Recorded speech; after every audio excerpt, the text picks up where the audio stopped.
Welcome to views media Telugu. Palnadu జిల్లా పెదకూరపాడు మండలం తాళ్ళూరులో MSM అవగాహన సదస్సు జ్యోతి ప్రజ్వలన చేసి సదస్సు ప్రారంభించిన మంత్రి కొండపల్లి శ్రీనివాస్, స్థానిక ఎమ్మెల్యే భాష్యం ప్రవీణ్, జోలకంటి బ్రహ్మారెడ్డి, కన్నా లక్ష్మీనారాయణ, జిల్లా కలెక్టర్ కృతికా శుక్లా.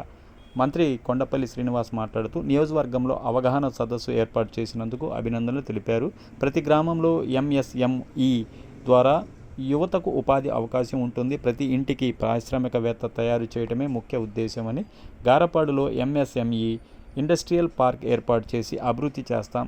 ఎంఎల్ఏ భాష్యం ప్రవీణ్ కామెంట్స్ మాట్లాడుతూ ఎంఎస్ఎంఈ ద్వారా యువతకు ఉపాధి కల్పిస్తామని, ప్రతి ఇంటికి పారిశ్రామికవేత్త తయారు చేయాలనేది చంద్రబాబు లోకేష్ ముఖ్య ఉద్దేశమని ఎంఎస్సి భాష్యం ప్రవీణ్ తెలియజేశారు.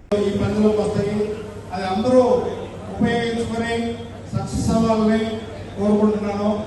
ఎందుకంటే ఏదో ప్రభుత్వం దగ్గర నుంచి లోన్ తీసేసుకొని అది ప్రాపర్ వేలో ఉపయోగించుకోకుండా సొంత అవసరాలకు ఉపయోగించుకుంటే మాత్రం అది దేశ భవిష్యత్తుకి, రాష్ట్ర భవిష్యత్తుకి ఇబ్బందికరమైన సిచ్యువేషన్ ఉంటుంది. మనకు లోన్లు ఇస్తుంది, మనం డెవలప్ అయ్యి తద్వారా 10 మందిని డెవలప్మెంట్ చేద్దామని, అంతేగాని సొంత అవసరాలు వాడుకోవడానికి కాదు. అందువల్ల అది ప్రాపర్ వేలో ఆలోచించండి. దాని గురించి ఇంకా క్లియర్గా ఈ మీటింగ్ అయిపోయినా కూడా మంత్రి గారు వివరంగా చెప్తారు. ఆ తర్వాత కూడా క్లియర్గా వివరంగా చెప్తాం. అందరూ ఉండి వాటన్నింటినీ క్లియర్ డీటెయిల్గా చంద్రబాబు నాయుడు గారు ప్రతి ఇంట్లో ఒక వ్యాపారవేత్త ఉండాలనే మంచి సదుద్దేశంతో ఇది రూపొందించడం జరిగింది. దాని గురించి ఇందాకే శివశంకర్ గారు క్లియర్గా ఎక్స్ప్లెయిన్ చేశారు. మీరు సరైన పద్ధతిలో కరెక్ట్గా చెప్పారు. మనం దేనికోసం లోన్ తీసుకున్నామో దాన్ని సరైన పద్ధతిలో సద్వినియోగం చేసుకునేటప్పుడే దానికి సార్థకత ఉంటుంది. ఈ ప్రోగ్రాంకి యువత పెద్ద ఎత్తున వచ్చినా కూడా యువతని సెకండ్ ఇంపార్టెన్స్ ఇచ్చి ఫస్ట్ ఇంపార్టెన్స్గా మహిళలకి ఈ సభావేదిక ముందు అవకాశం ఇవ్వడం జరిగింది. పక్కన యువత కూడా ఎంతోమంది స్క్రీన్లో చూస్తూ ఉన్నారు, పెద్దవాళ్ళు కూడా వచ్చి ఉన్నారు. మన కాన్స్టిట్యున్సీలో పల్నాడు జిల్లాలో ఎక్కడా లేని విధంగా ముందుగా మనకి ఒక 50 ఎకరాలు కేటాయించి ఎంఎస్ఎంఈ పార్క్ డెవలప్ చేయడం కోసం కేటాయించినందుకు ముందుగా మంత్రి గారికి, కలెక్టర్ గారికి నా ధన్యవాదాలు తెలియజేసుకున్న సభాముఖంగా దాన్ని త్వరగా మనం ల్యాండ్ పార్క్ కావాలి. ఏదైతే క్లియరెన్స్ ఉన్నాయో ఆ క్లియరెన్స్లన్నీ గ్రామ వాళ్ళతో మాట్లాడుకొని తొందరగా క్లియరెన్స్ చేసుకొని తొందరగా మొదలు పెడితే మన నియోజకవర్గంలో 50 ఎకరాలతోనే కాకుండా ఇంకొక 250 ఎకరాల పార్కులు కూడా వచ్చే విధంగా నేను ప్రయత్నం చేస్తానని ఈ సందర్భంగా మీకు అందరూ మాటిస్తున్నాను. అది ఎప్పుడు సాధ్యమైందంటే మనకిచ్చిన 50 ఎకరాల స్థలాన్ని మనం ప్రాపర్ వేలో ఉపయోగించుకొని ప్రాపర్ వేలో చిన్న ఇండస్ట్రీలు పెట్టి డెవలప్ అయితే మాత్రమే అది అవకాశం ఉంటుంది. ఇప్పుడే ఈ మీటింగ్ మినిస్టర్ గారు టైం లేదు అందులో తొందరగా ఉపయోగిస్తున్నాం. మినిస్టర్ గారు వెళ్ళిపోయినా కూడా కంటిన్యూ చేస్తారు. ఈ సంబంధించి ఏమేమి ప్రొడక్ట్లు తయారు చేయొచ్చు, ఏమేమి కంపెనీలు పెట్టచ్చు అవన్నీ ఎక్స్ప్లెయిన్ చేయడానికి కూడా కూర్చున్నారు పర్సన్స్. వాటన్నిటి నుంచి కూడా వివరంగా చెప్తారు. మనం ఏమేమి చేయొచ్చు, ఒక జూట్లతో బ్యాగులు తయారు చేయడం కానీ, లేకపోతే ఒక అరటి దండలతో ఒక బాక్సులు తయారు చేయడం కానీ, లేకపోతే పచ్చళ్ళు తయారు చేయడం కానీ, స్వీట్స్ తయారు చేయడం, రకరకాలు కాదేది అనర్హం అన్నట్టు ఏది మ్యానుఫ్యాక్చరింగ్ చాలా వేగవంతం చేయడానికి, చాలా సింప్లిఫై చేయడానికి. ఇవే కాకుండా మనకి పెద్ద పెద్ద ఇండస్ట్రీస్ మన చుట్టుపక్కల జిల్లాలో వస్తున్నాయి. వాళ్ళకి అనుబంధమైనటువంటి ఇండస్ట్రీస్ని కూడా ఈ పార్కుల్లో పెట్టుకోవడానికి ఆస్కారం ఉంది.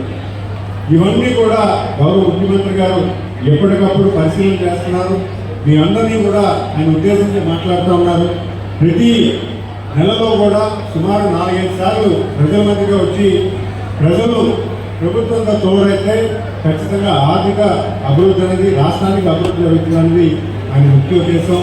మనం చూసాం 94 నుంచి 2004 సంవత్సరంలో జన్మభూమి అని పిలుపునిస్తే మన ఊర్లు బాగు చేస్తున్నాం లేదా?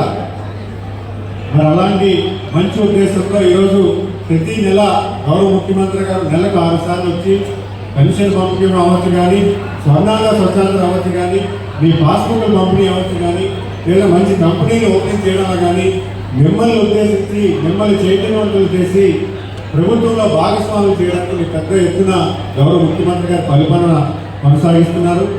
మరి ప్రధానంగా మనం చెప్పుకోవాలంటే మన నారా లోకేష్ గారు ఈరోజు ఒక ఐటీ శాఖని పటిష్టంగా రాష్ట్రానికి ఐటీ ఉద్యోగాలు రావాలని సుమారు 5 లక్షల ఉద్యోగాలు ఐటీ వృత్తిలో రావాలని పెద్ద ప్రతిపాదన చేశారు. అటు విశాఖపట్నంలో కానీ ఇక్కడ అమరావతిలో కానీ ఐటీ ఇండస్ట్రీస్ అన్నీ కూడా తీసుకొస్తున్నారు. మరి అంతేకాకుండా నిన్న చూసుకుంటే ఆర్సెనల్ మిత్తల్ ఒక పెద్ద స్టీల్ ప్లాంట్, భారతదేశంలోనే అతిపెద్ద స్టీల్ ప్లాంట్ నిన్న గౌరవ ముఖ్యమంత్రి గారి నాయకత్వంలో నిన్న అది ఓపెన్ చేయడం కూడా జరిగింది. దానివల్ల ప్రత్యక్షంగా పరోక్షంగా మనకి వచ్చే 3 సంవత్సరాల్లో 1,00,000 ఉద్యోగాలు మన రాష్ట్రానికి వస్తున్నాయి.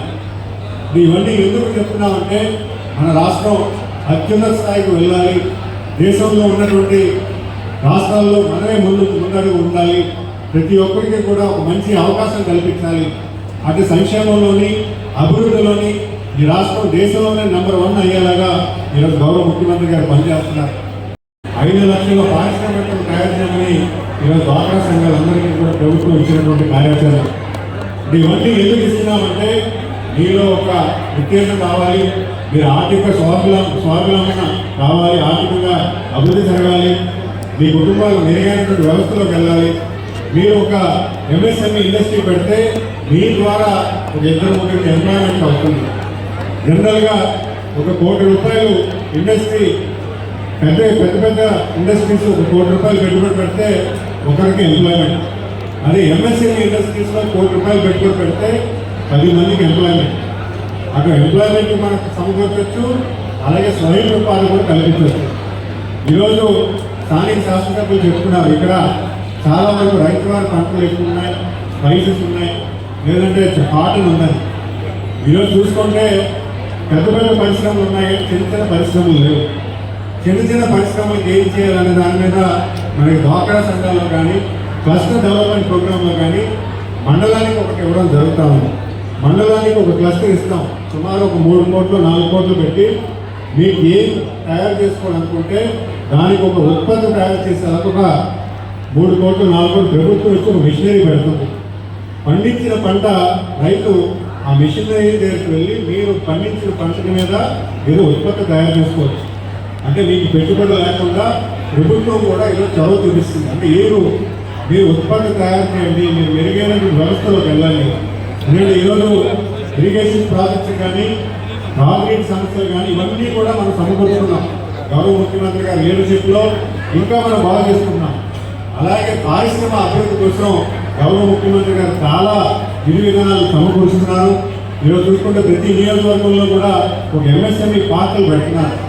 ఈ పల్నాడు జిల్లాలో ప్రతి నియోజకవర్గంలో కూడా ఇప్పుడు ఎంఎస్ఎంఈ పార్క్, ఆ 5 పార్కులు ఆల్రెడీ అయ్యాయి. 2 పార్కులు కూడా వచ్చే 6 నెలల్లో కూడా కంప్లీట్ అవుతాయి.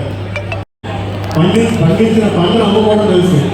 పండించిన పంటని మనం ఏదైనా ఉత్పత్తి తయారు చేసుకుంటే మీకు ఆ డబ్బులు వచ్చేలాగా మనం తయారు చేస్తున్నారు. ఆ ఉత్పత్తి తయారు చేసే విధానానికి కూడా ఫుడ్ ప్రాసెసింగ్ ఇండస్ట్రీ వారు అనేకటువంటి విధి విధానాలు ఇవ్వడం జరిగింది.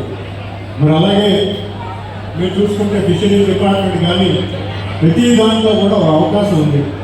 ఆ అవకాశాన్ని ఛేదించుకోవడానికి ఈరోజు రాష్ట్ర ప్రభుత్వం ఇచ్చినటువంటి విధి విధానాల్లో మీరు ముందుకు రావాలి. మీరు ముందుకు వచ్చి అవకాశాన్ని తీసుకొని ఇక్కడ ఈరోజు ప్రభుత్వం ప్రోత్సాహం ఇవ్వడం కాకుండా బ్యాంకు రుణాలు కూడా పెద్ద ఎత్తున ఇవ్వడం జరుగుతుంది. ఈరోజు ఎంఎస్ఎంఈ లోన్స్ గత 2 సంవత్సరాల్లో 4,000 కోట్ల నుంచి 8,000 కోట్లు పెరిగింది. అంటే లోన్స్ ఇచ్చే దాంట్లో కూడా ప్రభుత్వం చొరవ తీసుకొని బ్యాంకర్స్కి లోన్ ఇవ్వడం కూడా చెప్పడం జరుగుతూ ఉంది. అంటే ఇవన్నీ ఎందుకు చెప్తున్నామంటే అనేకమైనటువంటి విధి విధానాల్లో మన తాలూకా ఇండస్ట్రీ అంటే మన పారిశ్రమ తయారు చేసుకోవడానికి, సెల్ఫ్ ఎంప్లాయ్మెంట్ స్వయం ఉపాధి సమకూర్చుకోవడానికి ఒక ఎంఎస్ఎంఈ ఇండస్ట్రీ పెట్టుకోవడానికి ప్రభుత్వం ఇచ్చిన విధానాలు మీకు తెలియజేస్తున్నాను. మరి అలాగే ఈరోజు డ్వాక్రా మహిళలు ఉన్నారు. నిన్నగాక మొన్న మనం చూసాం. గత సంవత్సరం ఉమెన్స్ డే రోజు గౌరవ ముఖ్యమంత్రి గారు 1,00,000 మంది మహిళా పారిశ్రామికులు తయారు చేయమంటే డ్వాక్రా సంఘాల్లో అనేకమైన మహిళల్ని పారిశ్రామికులు తయారు చేసి మొన్న ఉమెన్స్ డే అందరినీ కూడా గౌరవ ముఖ్యమంత్రి గారు అభినందించడం జరిగింది. మరి అలాంటి ఉద్దేశం ఏంటంటే పారిశ్రామికత ఒక కుటుంబం నుంచి ఒక పారిశ్రామిక తయారు చేయాలని గౌరవ ముఖ్యమంత్రి గారి ఆలోచన. అసలు ఆ ఆలోచన ఏంటి, ఎందుకు అంత పెద్దగా చెప్తున్నారు, ఎందుకు ఒక ఎంఎస్ఎంఈ మంత్రి శాఖ క్రియేట్ చేసి నాకు ఇక్కడ అప్పచెప్పారు, ఒక ఎంఎస్ఎంఈ చైర్మన్ ఇచ్చారు, ఒక పీడీటీఆర్డీని ఎంఎస్ఎంఈలు తయారు చేసే విధానం చేయడానికి ఏ రకంగా చేశారు అనే దాని గురించి ప్రధానంగా మాట్లాడడానికి ఒక అవకాశం కింద భావిస్తున్నాను. ఎందుకంటే గ్రామ అభివృద్ధి ఎలా జరుగుతుంది, మంచిగా రోడ్లు వేసుకుంటాము, లేదా మంచి తాగునీటి సమస్య తీసుకుంటాము, సాగునీటి సమస్య తీసుకుంటాము, వ్యవసాయం ఇంకా ఏ వ్యవసాయం చేయడానికి ఏదైతే కావాలో దాన్ని సమకూర్చుకుంటాము. అలాగే ఒక గ్రామంలో కానీ ఒక పట్టణంలో కానీ పారిశ్రమ అభివృద్ధి కలవర్చాలంటే ఏం చేస్తే బాగుంటుందని ఈరోజు ప్రభుత్వం ప్రత్యేకించి చొరవ తీసుకోవడం జరిగింది. ప్రధానంగా మహిళా సోదరిమణులు కానీ అలాగే యువతకు కానీ ప్రభుత్వం, ఆంధ్రప్రదేశ్ రాష్ట్ర ప్రభుత్వం, కేంద్ర ప్రభుత్వం కూడా ఈ మధ్యకాలంలో ఎంఎస్ఎంఈ